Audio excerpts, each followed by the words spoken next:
కాక ఎక్కడి నుంచి అక్కడ మీరు? మేము పక్క విలేజ్ చంద్రయ్యపల్లె, మా బంధువే, మా మేనల్లుడు అవుతాడు. బాగా సంక్షేమ పథకాలు బాగా తెచ్చిండు, రైతులకు బాగా ఉపయోగపడ్డాడు. పంట నష్టం అయినా చెక్కులు ఇట్లా ఇప్పించండు, మాకు రుణాలు మంచిగా చెక్కులు ఇప్పించండు.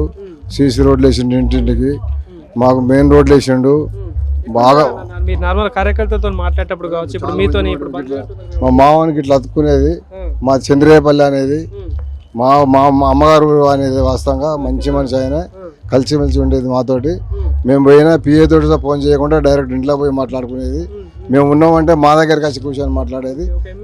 ఎమ్మెల్యే అని కాకుండా గౌరవంగా అంత మంచి మాట్లాడేది. వాళ్ళ పిల్లలు కానీ వాళ్ళ భార్య కానీ మాతో కలిసిమెలిసి ఉండేది, మంచిగా మాట్లాడేది. ఇట్లాంటి నాయకుడు మాకు దొరకడు, ఇక మాకు అసలు దొరకడు, లేరు. నరసింహరావు దొరకడు. వస్తాడు కావచ్చు, డబ్బున్న మనిషి వస్తాడు కావచ్చు, కానీ ఇంత మంచి మనిషి దొరకడు. పైల కలుపుకునే మనిషి దొరకడు.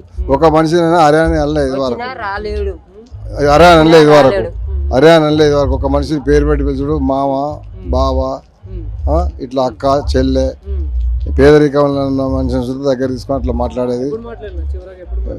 చివరగా మా ఊళ్ళోకి 2 మనుషులు చనిపోయి తీసుకొచ్చిన నేను, అక్కడ మాట్లాడి చివరికి అక్కడ అదే రోజు మాట్లాడినా. గంతే లాస్ట్.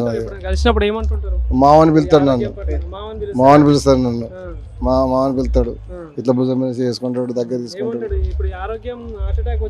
ఆరోగ్య అటాక్ ఇచ్చినప్పుడు అది అసలు తెలియదు ఆయనకు, ఎవరికి తెలియదు, అది ఆయనకు అసలే తెలియదు.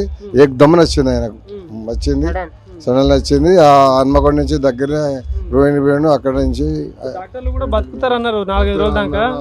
అన్నారు. నిన్న మేము హాస్పిటల్ పోయినాం, నిన్న సుతా స్ప్రింగర్ మెసేజ్ ఇచ్చిన అయిందని అన్నారు. మేము ఇంటికి వచ్చే వరకే ఒక 9 నిమిషాలు మేము లేట్ వచ్చినాం. 9 నిమిషాల ముందు మాకు ఇన్ఫర్మేషన్ నిన్న వచ్చినాం. నిన్న ఈ టైంకి హాస్పిటలే ఉన్నాం, మేము యశోద హాస్పిటలే ఉన్నాం. మా బిడ్డతోటి మనోడు మానవులతో మాట్లాడినాం.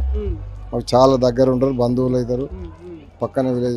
చెప్తుండే అంటే నియోజకవర్గంలో పనుల విషయంలో, రైతుల విషయంలో, అంటే రైతు సంక్షేమం ఇప్పుడు చెప్తా ఉంటారు ప్రతి విషయం. రైతులకు మెయిన్ మోటార్లు కానీ, ట్రాక్టర్లు కానీ, పౌల్ట్రీలు కానీ, పైపులు కానీ, ఏది అయినా రైతుల గురించి అయితే మస్తు తిప్పలు పడ్డాడు ఆయన. రాజశేఖర రెడ్డి తర్వాత వ్యక్తి అనేటోడు ఈయన. ఇక మాకు